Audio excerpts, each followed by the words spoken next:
Vous ne le croyez peut-être pas, mais les vitamines que vous prenez chaque jour pour votre santé sapent secrètement votre force dans les jambes. À chaque pas, vous perdez en stabilité. À chaque tentative de monter les escaliers, la tension augmente. La raison derrière cela est une erreur commise par des millions de personnes de plus de 60 ans. Aujourd'hui, vous allez découvrir quelles 3 vitamines pourraient nuire à vos muscles et comment y remédier. Imaginez une matinée typique. Tu te réveilles, bois de l'eau et prends tes vitamines. Tu prends soin de toi, mais en même temps, tu sens tes jambes s'affaiblir. Vous pourriez ressentir un tremblement, une lourdeur, et chaque jour qui passe, vous perdez confiance en vos mouvements. Cela peut sembler étrange, mais vous n'êtes pas seul. Peu de gens savent que certaines vitamines fonctionnent de mieux isolément, et ce déséquilibre touche directement votre zone la plus vulnérable, vos muscles. Oui, cela semble paradoxal. Ce qui était censé vous aider peut devenir la source de votre faiblesse. Et si la vérité n'est pas reconnue à temps, les conséquences pourraient être irréversibles. Dans cette vidéo, vous découvrirez les 3 vitamines qui peuvent affaiblir vos jambes sans que vous vous en rendiez compte. Pourquoi cela est particulièrement dangereux en vieillissant. Et ce que vous devriez vraiment prendre pour retrouver force et confiance à chaque pas. Regardez jusqu'à la fin, car vous recevrez une recommandation simple mais puissante que vous pouvez commencer à mettre en œuvre dès aujourd'hui. Une fois que vous aurez terminé de regarder la vidéo, vous pourrez réduire votre risque de chute et retrouver de la force dans vos muscles, simplement en ajoutant ou en retirant des aliments simples. Alors, commençons par la première erreur. Nous parlons d'une vitamine que presque tout le monde a sur son étagère. Elle semble inoffensive, mais ce n'est qu'à première vue. Dès notre jeune âge, on nous disait « bois du lait, mange du fromage blanc et prends du calcium pour avoir des os solides ». Et il y a une part de vérité là-dedans. Le calcium est en effet important. Mais voici quelque chose que presque personne n'explique. Si vous prenez du calcium seul, sans magnésium, cela peut provoquer le chaos dans votre corps. Au lieu de renforcer vos os et vos muscles, un excès de calcium peut s'accumuler là où il ne devrait pas, dans les tissus mous, les vaisseaux sanguins et les muscles. Connaissez-vous ce sentiment lorsque vos jambes semblent de se raidir après avoir pris du calcium? Vous commencez à ressentir de la raideur, de la lourdeur et de la tension. Pourquoi cela se produit-il? Tout est une question d'équilibre. Le calcium et le magnésium sont comme 2 danseurs.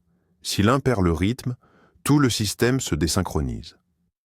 Le calcium aide les muscles à se contracter. Le magnésium a un effet relaxant. Lorsqu'il y a une carence en magnésium, les muscles peuvent commencer à se contracter, entraînant des crampes, de la fatigue et des douleurs. Et c'est pourquoi un calcium inoffensif peut progressivement nuire à votre mobilité. Le magnésium n'est pas seulement un complément au calcium. Cela l'aide à s'ajuster correctement sans s'enfoncer dans les tissus mous. Le magnésium est ce qui maintient la flexibilité et la force des muscles. Sans cela, les muscles deviennent surmenés, perdent leur flexibilité et commencent à réagir mal à vos mouvements. Cela peut sembler être un petit problème. Cependant, c'est précisément ce déséquilibre minéral qui peut entraîner une perte de mobilité, notamment dans les jambes. Maintenant, examinons de plus près. Comment cela affecte-t-il exactement vos muscles? Avez-vous déjà eu l'impression que vos jambes sont devenues en bois, comme s'il y avait une tension à l'intérieur même lorsque vous restez simplement immobile? Ce n'est peut-être pas la fatigue, l'âge ou l'arthrite. Cela pourrait être la réaction des muscles à un déséquilibre de calcium et de magnésium. Lorsque le calcium pénètre dans les muscles sans le soutien du magnésium, il agit comme un signal constant de contraction. Cela signifie que vos muscles sont tendus en permanence, même si vous êtes simplement assis sur une chaise. Au fil du temps, cela entraîne une perte d'élasticité et de résistance, une sensation de lourdeur dans les jambes, crampes et spasmes nocturnes, risque accru de chute, et tout cela est dû à une vitamine apparemment bénéfique. C'est particulièrement dangereux avec l'âge, lorsque les muscles perdent progressivement de leur volume et de leur élasticité. Un excès de calcium sans magnésium augmente uniquement la charge sur les muscles, les laissant sous stress constant au lieu de leur permettre de récupérer. Des recherches montrent qu'une carence en magnésium peut entraîner une accumulation de calcium dans les tissus, ce qui peut aggraver l'inflammation et entraver la régénération des fibres musculaires. Cela signifie que la reprise ralentit, tandis que la faiblesse continue de croître. Beaucoup de gens demandent « Je prends du calcium avec de la vitamine D. Ce n'est pas suffisant ?» Non, ce n'est pas suffisant. La vitamine D aide à l'absorption du calcium. Mais cela ne régule pas exactement où cela va. Sans magnésium, vous ouvrez essentiellement les portes au calcium sans l'orienter vers les bons endroits. En conséquence, cela peut se déposer dans des endroits où ce n'est pas nécessaire, comme dans les muscles, les articulations et les vaisseaux sanguins. Et maintenant, la question la plus importante. Comment pouvons-nous rétablir l'équilibre et protéger nos jambes de la faiblesse? Si vous préférez ne pas prendre de suppléments ou que vous souhaitez simplement aborder la question par votre alimentation, vous êtes sur la bonne voie. La nature a déjà tout prévu pour vous. La clé est de savoir ce que vous devez mettre dans votre assiette. Vous pouvez rétablir l'équilibre entre le calcium et le magnésium avec des aliments simples qui sont faciles à intégrer dans votre alimentation quotidienne. Voici ce qui aide vraiment. Le magnésium provenant de l'alimentation, les graines de citrouille sont une véritable source de magnésium. Les épinards et les bêtes à cardes sont des légumes verts qui détendent doucement vos muscles. Les lentilles et les haricots fournissent des protéines d'origine végétale et soutiennent la force musculaire. Le sarrasin, les flocons d'avoine et le quinoa sont des choix parfaits pour le petit déjeuner. Amandes et noix de cajou, une collation nutritive et satisfaisante. Chacun de ces aliments aide non seulement à reconstituer les niveaux de magnésium dans le corps, mais aussi à restaurer une sensation de légèreté et de mobilité. Le calcium est également essentiel, mais il est préférable qu'il soit sous une forme naturelle et douce. Il est mieux absorbé et ne surcharge pas l'organisme, surtout lorsqu'il provient d'aliments entiers. Où puis-je trouver de bonnes sources de calcium? Le yaourt et le kéfir sont plus efficaces que n'importe quel complément. Le fromage blanc est particulièrement bénéfique lorsqu'il est associé à des baies. Il suffit d'ajouter des graines de sésame et des graines de pavot à votre muesli ou à votre salade. Les légumes à feuilles vertes sont une source naturelle de calcium facilement absorbable. Lorsque vous obtenez du calcium et du magnésium à partir d'aliments entiers, votre corps les absorbe lentement et de manière équilibrée. Sans surcharge et sans risque de déséquilibre, tout fonctionne comme la nature l'a prévu. Cela peut sembler banal ou prendre beaucoup de temps. Mais des milliers de personnes le remarquent. Après seulement 23 semaines d'un régime axé sur le magnésium et un calcium doux, les crampes disparaissent, les jambes se sentent plus légères et la fatigue diminue. Et maintenant, la prochaine erreur que beaucoup de gens font.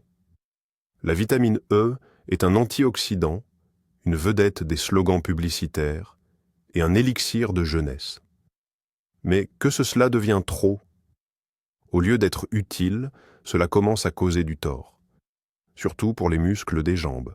Le problème ne vient pas de la vitamine E elle-même, mais plutôt de sa posologie et de sa forme. De nombreux suppléments contiennent 400, 800 et parfois même 1000 UI, ce qui est plusieurs fois supérieur aux besoins réels du corps. Et voici à quoi cela pourrait mener. Un surdosage de vitamine E interfère avec la coagulation normale du sang. Cela perturbe la livraison d'oxygène aux muscles. Cela signifie que les muscles commencent à avoir des difficultés même avec un effort minimal. Des recherches montrent que des doses élevées de vitamine E sont directement liées à la faiblesse musculaire. Les jambes et les cuisses sont particulièrement touchées. Maintenant, imagine ceci. Tu prends de la vitamine E juste au cas où, et au final, tu te retrouves avec une sensation de lourdeur dans les jambes, une fatigue rapide et un manque d'équilibre en marchant.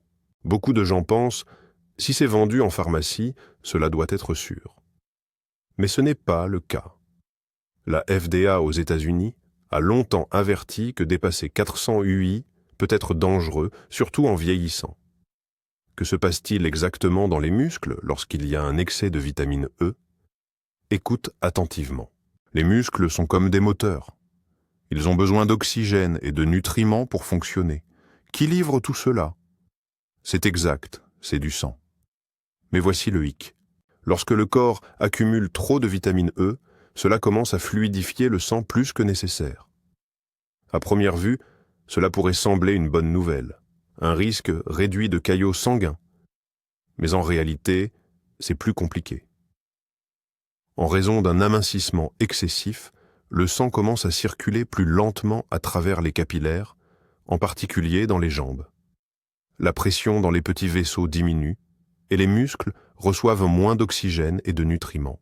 Les jambes souffrent le plus car elles sont les plus éloignées du cœur. Que ressentez-vous en conséquence? Faiblesse et fatigue dans les jambes, sensation d'instabilité en se levant, fatigue musculaire même après une courte promenade, engourdissement, picotement et sensation de fourmillement. Plus une personne vieillit, plus son système vasculaire devient sensible à de telles perturbations. Avec l'âge, la capacité de nos vaisseaux sanguins diminue, et même un léger excès de vitamines peut entraîner de graves conséquences. On pourrait se dire, qu'est-ce que cela peut faire si je prends un peu plus de vitamines? Ce n'est pas si grave. Mais c'est l'excès chronique qui détériore lentement votre mobilité, pas à pas. Alors, que devez-vous faire pour profiter des bienfaits de la vitamine E sans en subir les inconvénients? Maintenant, que devez-vous faire si vous prenez déjà de la vitamine E ou si vous êtes sur le point de commencer? Bonne nouvelle, vous n'avez pas à tout abandonner complètement. L'essentiel est de comprendre sous quelle forme et à quelle dose cela est réellement bénéfique plutôt que nuisible. La posologie optimale pour une personne âgée ne doit pas dépasser 100-200 UI par jour. C'est largement suffisant pour protéger les cellules, soutenir le système immunitaire et ne pas nuire aux muscles. Il est encore mieux d'obtenir de la vitamine E par l'alimentation. Les formes naturelles sont absorbées en douceur, ne surchargent pas le corps et ne provoquent pas de surdose. Voici des aliments riches en vitamine E, graines de tournesol et de courge, amandes et noisettes, épinards, brocolis, avocats et huiles végétales, surtout celles non raffinées. Par exemple, une seule cuillère à soupe d'huile de tournesol contient environ 8 mg de vitamine E, ce qui correspond presque à l'apport quotidien recommandé. Faites attention à la forme de vitamine indiquée sur l'emballage. Évitez la forme synthétique étiquetée DL-alpha-tocophérol car elle est des moins absorbables et plus susceptible de provoquer des effets secondaires. Il est idéal que D-alpha-tocophérol ou tocophérol mixte soit spécifié. Ce sont des formes naturelles que le corps absorbe mieux. Parfois, un petit changement est exactement ce dont vous avez besoin. Non seulement vous protégerez vos muscles, mais vous soutiendrez également votre cœur et votre santé vasculaire. Et maintenant, la troisième et dernière vitamine qui n'est pas moins délicate. La vitamine D est quelque chose que presque tout le monde prend de nos jours. Les médecins la recommandent et elle est présentée comme essentielle pour la santé des os, l'immunité et le niveau d'énergie. Mais il y a un détail important que presque personne ne vous avertit. Lorsque vous prenez de la vitamine D, cela améliore l'absorption du calcium provenant des aliments ou des compléments. Maintenant, pensez à ce qui arrive au calcium s'il ne va pas là où il est censé aller. C'est exact. Il commence à s'accumuler dans les tissus mous, les vaisseaux sanguins et les articulations. Le plus souvent, ce sont les jambes qui souffrent, où l'on ressent de la lourdeur, de la raideur et une mobilité réduite. C'est là qu'intervient la vitamine K2. Il agit comme un navigateur, dirigeant le calcium là où il est réellement nécessaire, et dans les os, oui. Dans les vaisseaux et les muscles, absolument pas. Sans K2, le corps ne sait pas quoi faire avec l'excès de calcium, ce qui entraîne le chaos. La vitamine D sans vitamine K2 peut entraîner des blocages de calcium dans la circulation sanguine.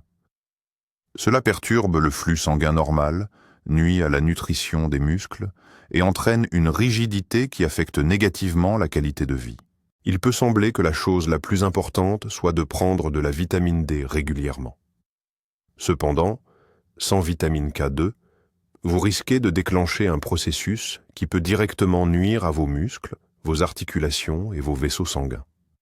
Que se passe-t-il exactement dans le corps lorsque le calcium commence à s'accumuler à des endroits où il ne devrait pas? Faites bien attention ici. Lorsque le calcium commence à s'accumuler dans les tissus, c'est comme de la rouille dans un vieux système de plomberie. Le flux sanguin ralentit, la livraison des nutriments aux cellules est perturbée et les muscles perdent progressivement leur mobilité, lentement, mais inévitablement. Cela se ressent particulièrement dans les jambes, une lourdeur et une tension dans les mollets, une douleur ou une sensation de brûlure en marchant, réduction de la flexibilité aux genoux et aux hanches, récupération lente après une activité physique régulière. Mais le calcium n'est pas qu'un simple dépôt.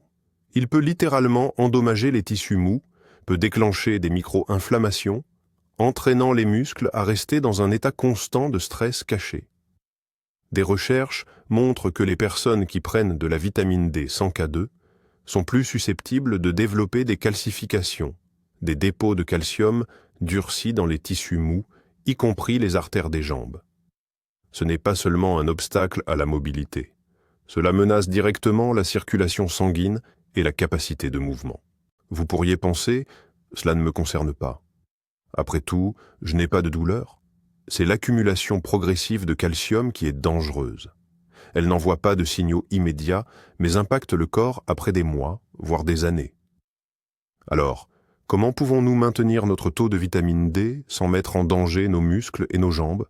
Laissez-moi vous dire quelque chose. Vous prenez peut-être déjà de la vitamine D, surtout pendant les mois d'hiver ou sur les conseils de votre médecin. Et c'est vraiment important pour votre santé. Mais pour s'assurer que les bienfaits ne se transforment pas en dommages, vous devez vous rappeler une règle simple. La vitamine D doit toujours être associée à la vitamine K2. Pourquoi est-ce si important? Parce que la vitamine D agit comme un agent de régulation du calcium. Elle initie le processus d'absorption et augmente les niveaux de calcium dans le sang. La vitamine K2 est un conducteur. Elle dirige le calcium précisément là où il était nécessaire, dans les os, pas dans les tissus mous.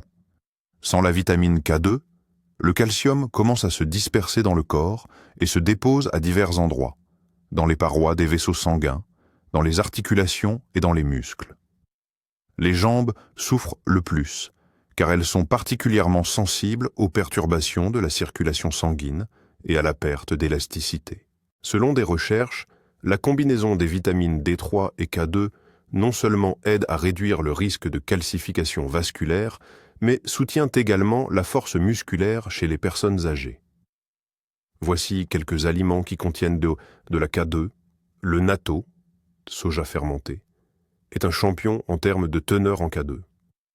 Le chou fermenté, surtout fait maison et sans vinaigre, les fromages jaunes, comme le gouda, les dames, le brie, sont une excellente source de vitamine K2 et de calcium. Des œufs de poule et du foie avec modération, mais régulièrement. En intégrant au moins 2 de ces aliments dans votre alimentation, 3 à 4 fois par semaine, vous pouvez déjà réduire le risque de calcification. Il peut sembler que ces détails ne concernent que les passionnés. Mais ce sont précisément ces aspects qui aident à maintenir la mobilité, la force et la confiance dans vos jambes pendant de nombreuses années sans avoir besoin de médicaments ou de chirurgie. Maintenant, résumons. Si vous souhaitez maintenir des jambes fortes et puissantes, tout en préservant votre équilibre et votre énergie, faites attention à ces 3 erreurs critiques que des millions de personnes commettent. Calcium sans magnésium peut provoquer des crampes, de la raideur et une fatigue musculaire persistante. Que faire? Ajouter du magnésium par le biais d'aliments tels que les noix, les épinards, les légumineuses et le sarrasin. De fortes doses de vitamine E. Cela réduit le flux sanguin vers les muscles, diminue l'endurance et peut entraîner une faiblesse dans les jambes. Que faire? Réduisez votre dosage à un niveau sûr ou optez pour des options plus saines comme des huiles, des graines ou des avocats. Vitamine D sans K2 peut entraîner une accumulation de calcium dans les vaisseaux sanguins et les tissus, en particulier dans les jambes. Prenez de la vitamine D uniquement avec de la K2 ou incluez des aliments fermentés, des fromages à pâte dure et des œufs dans votre alimentation. Commencez aujourd'hui. Vérifiez votre armoire à pharmacie. Qu'est-ce que vous prenez actuellement? Vérifiez les dosages et les ingrédients pour voir s'il y a du magnésium ou de la vitamine K2 inclus. Ajoutez au moins un produit de la liste à votre alimentation et vous remarquerez une différence en seulement quelques semaines. Souviens-toi, de petits changements mènent à de grandes victoires. La force des jambes ne dépend pas seulement de la jeunesse. Il s'agit d'une approche intelligente, de compréhension et de prendre soin de soi. Avez-vous aimé la vidéo? Mets un pouce en l'air, fais-nous savoir dans les commentaires quelle vitamine tu prends actuellement. Abonnez-vous à la chaîne pour plus de vidéos utiles à venir.